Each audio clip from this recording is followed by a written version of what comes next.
So, Avatar: The Last Airbender is one of those TV shows that I just missed when it first came out. And generally, with TV shows, once it's out, like there's just so much new TV to consume that I don't generally return. But for a while, a lot of my friends have been, talking about Avatar: The Last Airbender, and even on podcasts that I listen to, like the film cast. One of the hosts was talking about it, and the way they were talking about it, it just seemed to have all the things that I would enjoy. And so I got the DVDs, or the Blu-rays rather, and lo and behold, I fell in love with this story pretty much from jump. It's a story about these different nations. There used to be four of them: the Air Nation, the Fire Nation, the Earth Nation, and the Water Nation. But the Fire Nation decided to go to war and try to take over the world. Right, that's essentially the setup. And the Avatar is essentially someone who can master all four elements and keep balance within the world, so to speak. Except the Avatar's been gone, and so much like, let's say, the Dalai Lama, whenever an old Avatar passes away, a new one is essentially born. And the new one is this, teenage boy named Aang, who two Water Nation people, Sokka and Katara, unearthed essentially because Aang was frozen in this block of ice, and their journey begins from there. And it's 3 seasons.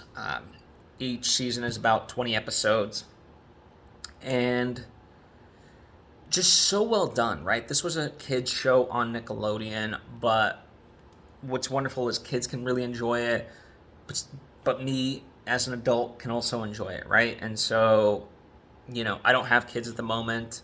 I don't spend time, like, I have friends with kids, but I don't spend time with them and stuff like that. But if and when the time comes, and we're just kind of hanging out, I would love to introduce this, without any reservations to those kids, right? Because it's really wonderful, and I know like their parents could get behind it. I know, just based on the way people talk about it in my life, that they've been showing their kids and enjoying it together. So it's action packed. It's drawn really well. The themes of friendship and love and trying to do the right thing in a otherwise seemingly terrible world, that resonates. So even though it came like it started airing in 2005, the fact that it's still as relevant and holds up today speaks volumes.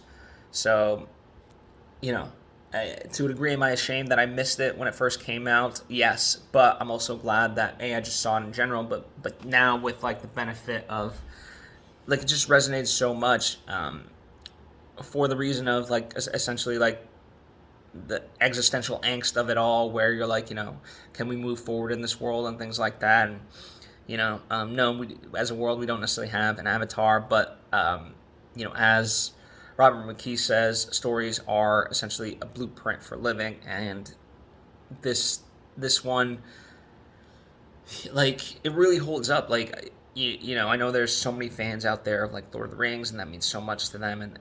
And this, the way it does it, like the journey of it all. Pound for pound, so to speak. Like, I think it would just be on pace in terms of timing with the extended versions of Lord of the Rings. And this holds up. This to me is so much deeper than that. I don't know, like, just no shade against Lord of the Rings. It just never really resonated much with me as it has for other people. And so in that sense, I would say like this is that feeling, right? This is the feeling I would have towards this story, right? And that's how powerful it is. And I've yet to see Legend of Korra. I know that's like the spin-off series, so I'm looking forward to that. But if I'm willing to bet you've probably already seen Avatar: The Last Airbender. But if for some reason you haven't and this sounds enticing, don't wait, run, go see it. It is available on Netflix. I always prefer to buy the physical media instead, however. But listen, you do you. Anyway, so think of this as an invitation to go see it if you've been meaning to. Thank you.